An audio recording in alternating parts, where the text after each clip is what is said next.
Hey, everybody. Welcome back to another Zoom interview. Today, we have somebody very cool who I love and appreciate a lot. This is Ginni Larkins, and she is my sister-in-law. Hey, Ginni. Hey, Drew. Good to see you. Um, Good to so see you too. let's talk a little bit. Just give us a brief, give us your brief testimony and about your call to ministry. Okay. Well, I don't know if your youth know this or not, but I am Aaron's older sister, Mhm. by 14 months.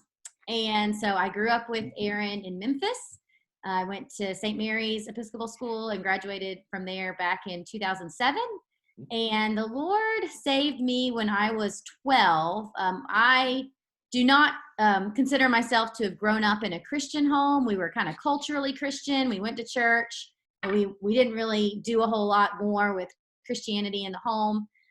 But when I was in middle school, my mom was saved. And so she started reading. And I don't know that I would recommend these books today, but she started reading a popular series about the end times called the Left Behind Oh, yeah. series.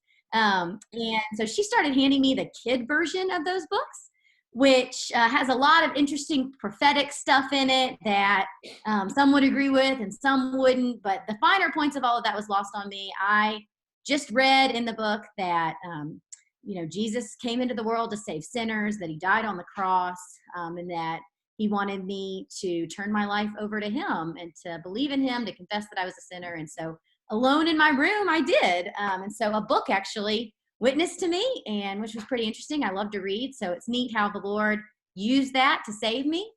And so then I continued to grow throughout high school. I would go to youth group with friends. I would go to my local church youth group where we went to church, and then would sneak on over to the Presbyterians at Second Pres in Memphis on Wednesday nights for their youth group, and learned a ton, and then just continued to grow in my 20s. And it's been great. I'm just so incredibly thankful to the Lord for everything that he has done for me. I can't imagine where my life would be without him.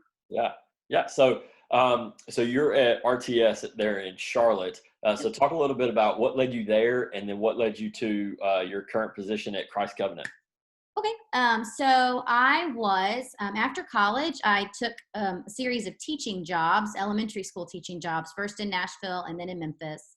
And after about 6 years of teaching, I was teaching in high poverty situations and really loved it, loved the kids, loved their parents, loved the schools, but was really starting to feel like it was time for a change. I was 28, I was single.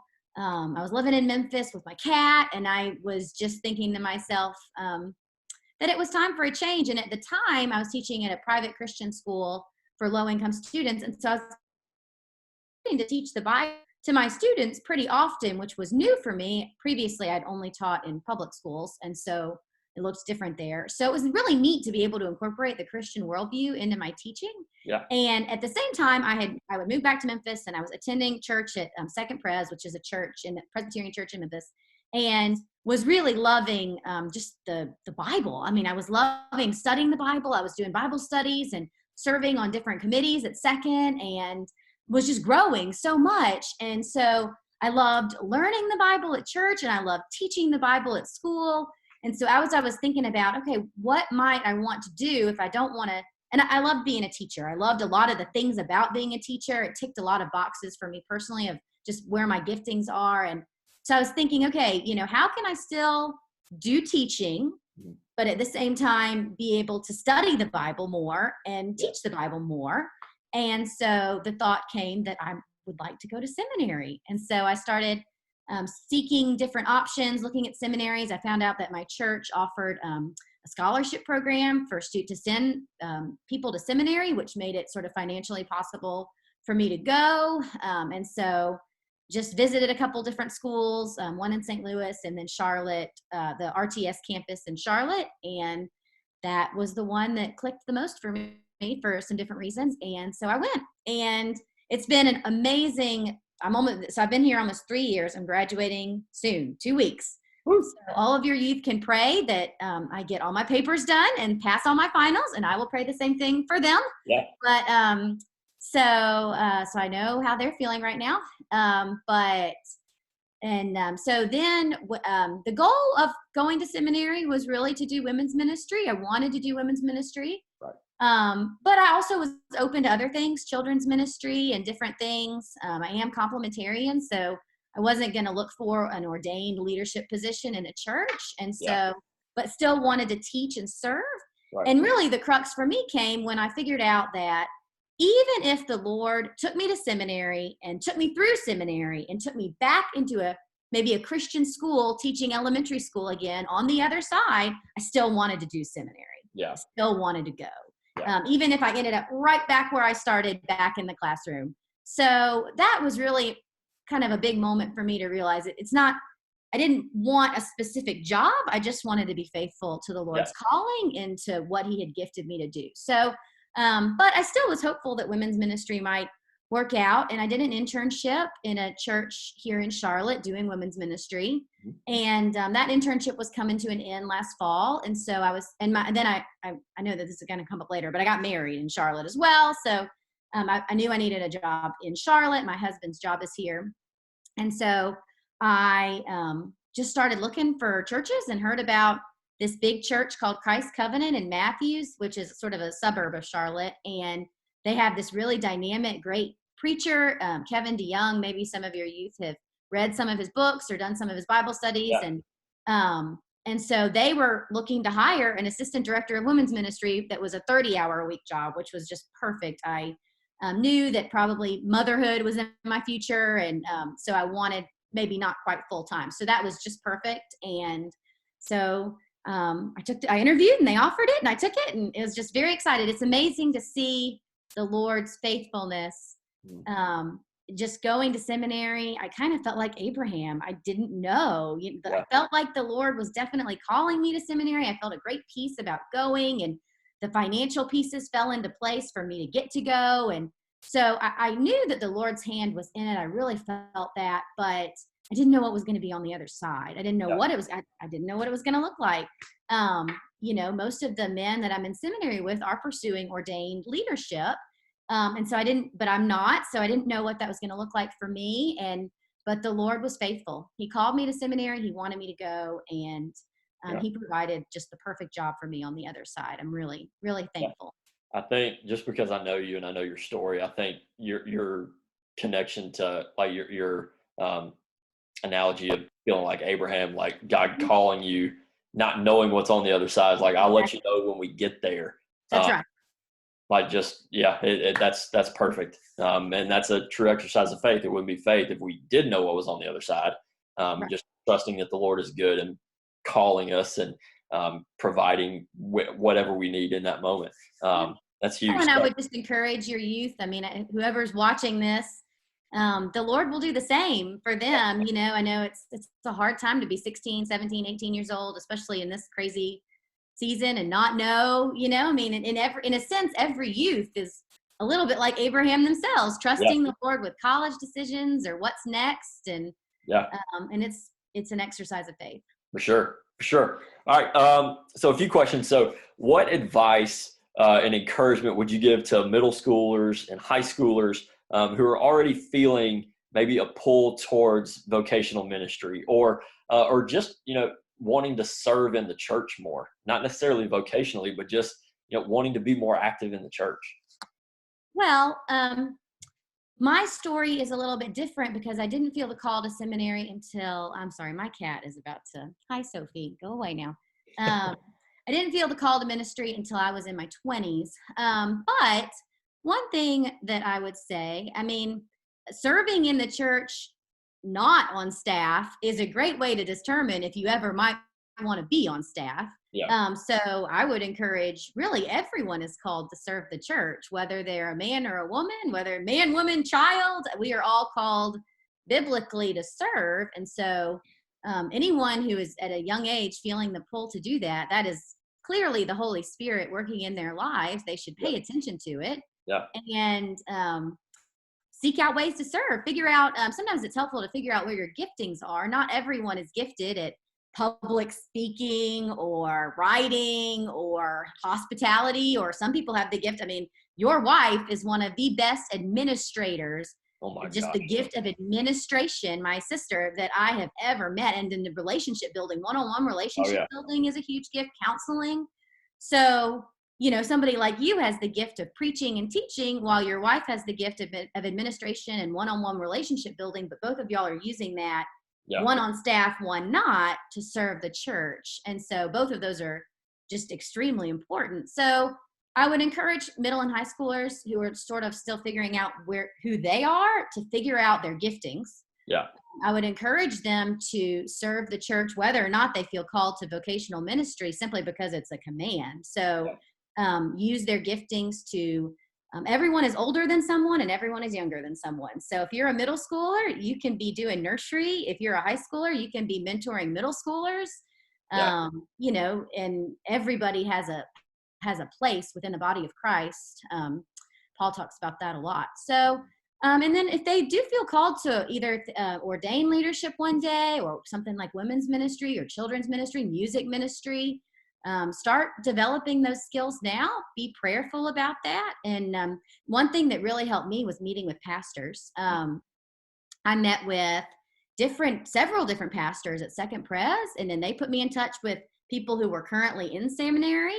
Kyle Dillon was a friend of mine back when I was living in Memphis, and he was really encouraging to me to go to seminary, and so he had been before, and that was just really encouraging. So talk to people.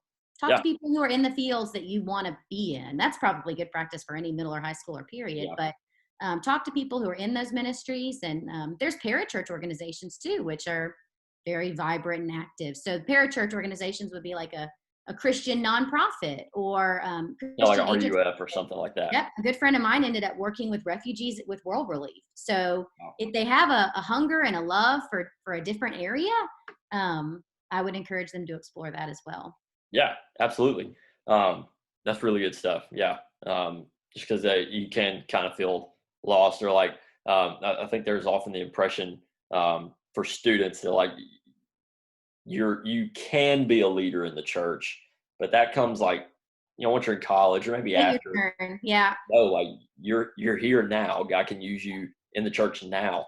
So yeah. Everyone is older. Everyone is younger. Everyone is an older, more mature Christian than someone. Yeah. So high school, absolutely. Middle school and high school students need to be poured into and discipled and cared for and loved and mentored.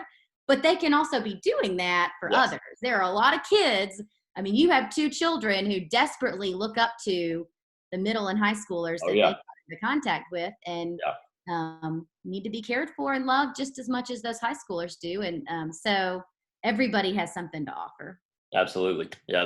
My kids love the big kids. Yeah. Oh, yeah. I hear all about the big kids, so I know. Yeah. All right. So you recently married your husband, Andrew. So talk a little bit about the pastor that married you guys, how awesome he is, just how good looking and funny he is. He's great. Shameless plug. That honestly, truly, that was one of the great privileges and honors of my life. So I was super happy to do that. So you recently got married. So before that, you were a single woman in the church. Can you highlight maybe some ways in which this is a gift to young women and not a burden? Yes. And the gift word killed me for so long, Drew. Because yes, I would hear about youth pastors talking about the gift of singleness. And yes, I knew it was from the Bible, but internally I would roll my eyes, even in high school, because it just felt like this is not a gift. Okay. Like, I mean, I don't know what God was thinking, but not a gift. Yeah. I was single, just so your youth have the background information. I did not date in high school. I did not date in college. I went on a few dates in my early and mid 20s, but never kind of had the DTR. So never got to the point where I was actually dating someone until my current husband started dating. And I turned 29 about 2 weeks after we started dating. Mm-hmm. So it was a long slog through my 20s and teenage years, praying about this and hoping that maybe one day I would get married, but not really sure if I ever would. So just so that people know, but yeah, the gift really bothered me for a long time. But When I got a little bit older and kind of grew into my faith a little bit in my 20s, was going to really great Reformed churches and learning a lot, especially once I moved back to Memphis after living in Nashville for a while. I was single, and I really did find that the church sort of became my family because I didn't have, I mean, I had my parents and I had you guys, and that was all really great.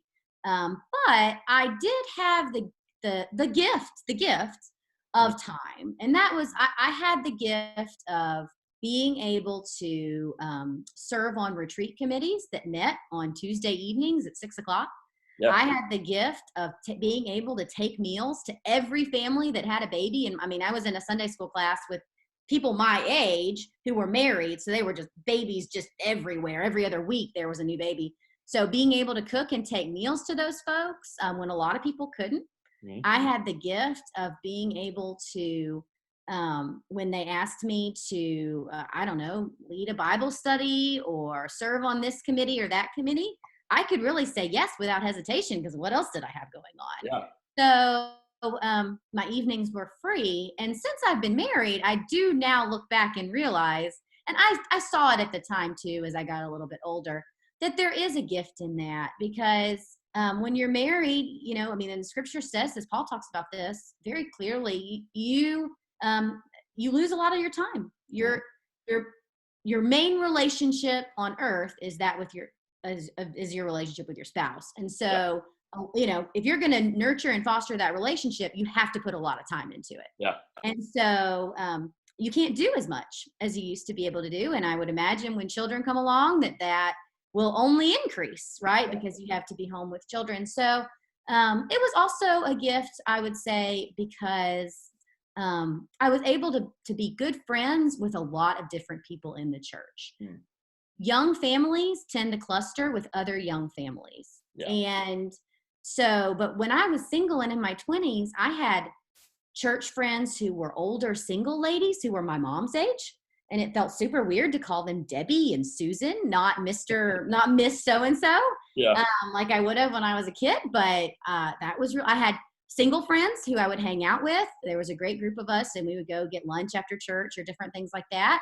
And then I started to make really good friends with the young moms. And that was really fun to be able to get to know them and their kids, take them meals when they had babies.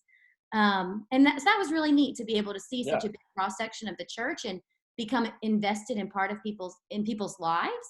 That as a married woman, it's going to be a little bit more challenging to do that. Yeah. Well, it's like you said, you have that chapter, you have that season of your life where you do have that time, but then you get to still do ministry, but your primary ministry is your relationship with your husband and how that mirrors the gospel, Right. And how people still look at that. I mean, they're still they're gonna look at you living your life just in a different way, just in a different way than when you were single. So all of life is about ministry. It's just gonna look different in different seasons. Yes. That's you know, and at the same time, I would also say I was teaching, and so I considered my teaching a ministry. Yes. Well, you know, even if you're not in a Christian quote unquote, ordained ministry, or if you're not a worker in a church, or, you know, any job that you have, you're called to do ministry in your job. And I was able to pour myself out for my students as a single woman in a way I would not have. I mean, my married friends who were also teachers were just not able to do. So that was really special too, those years. Yeah, awesome. So let's talk about it. So you talked about you didn't date in high school. So in what ways did that safeguard you from the potential dangers that can come with casual serial dating that we see so often in the culture that our students are just running around in? That's a good question.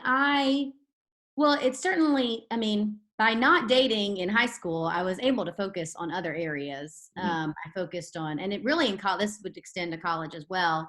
I found a great quote once that said, college is not about finding your husband, it's about finding your bridesmaids. And I thought that was so sweet. Now, you and Aaron met in college, dated in college, got married right out of college. So there's certainly nothing wrong with that. But it was an encouragement to me, just that it was a good time to build my relationships with my friends, and really great friendships that will last me the rest of my life were Yeah. forged in high school. I still have some good high school friends, and college.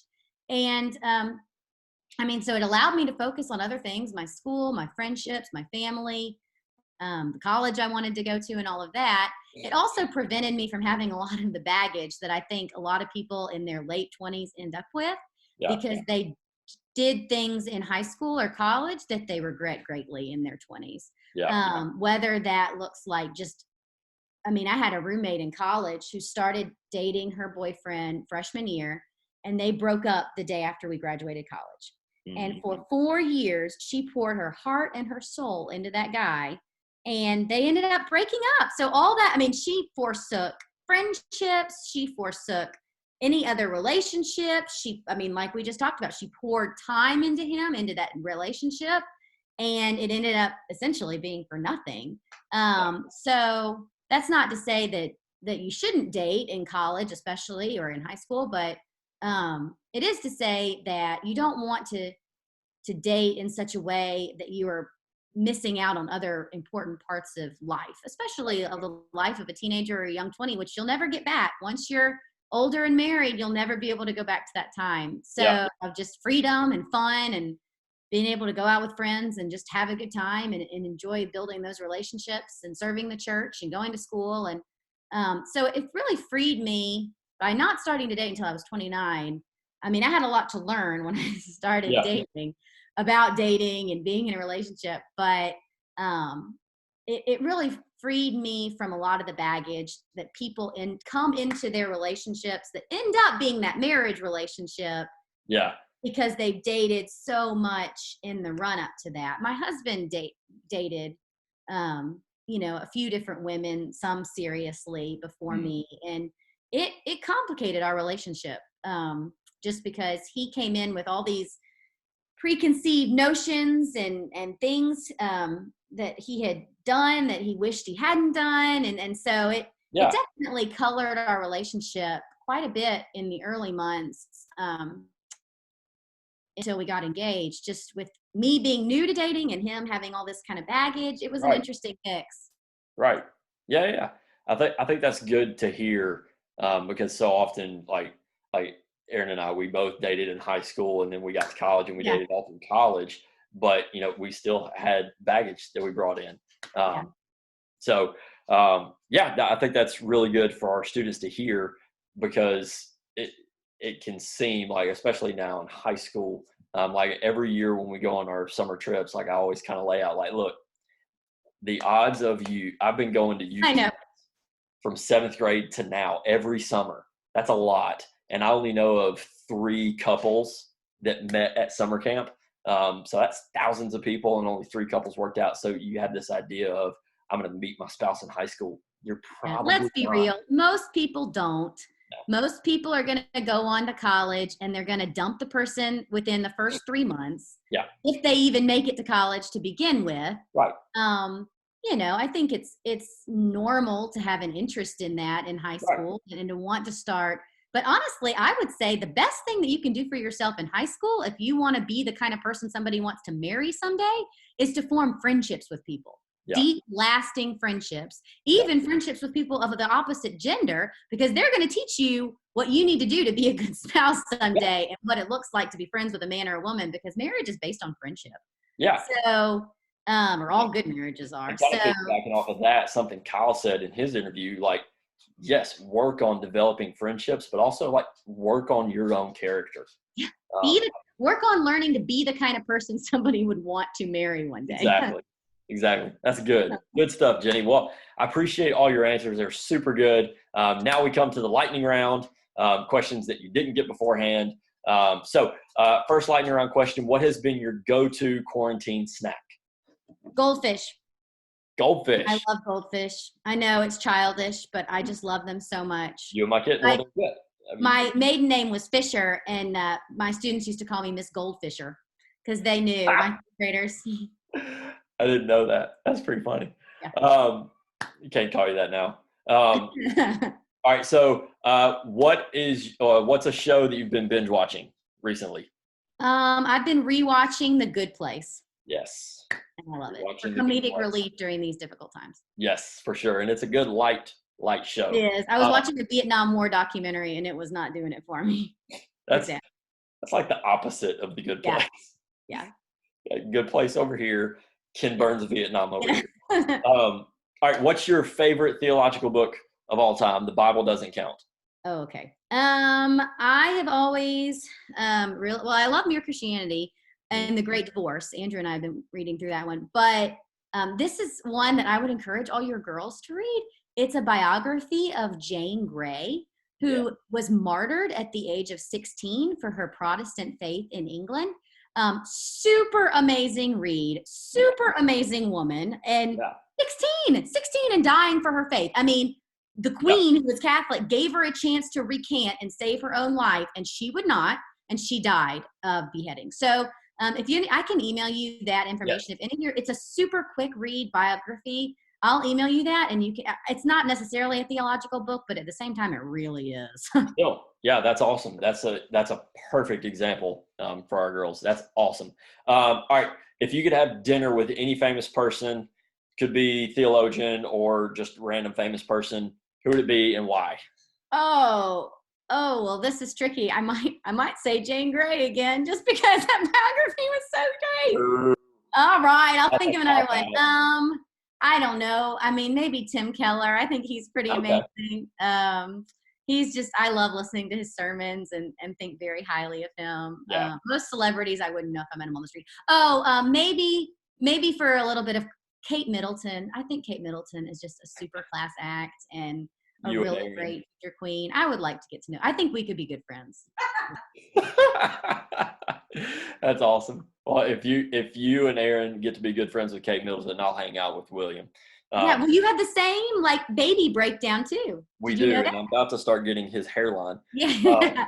So, well, Jenny, thank you so much for your time. I really appreciate it. Guys, I hope you all enjoy watching this interview, and we'll see you next time. Bye. Bye.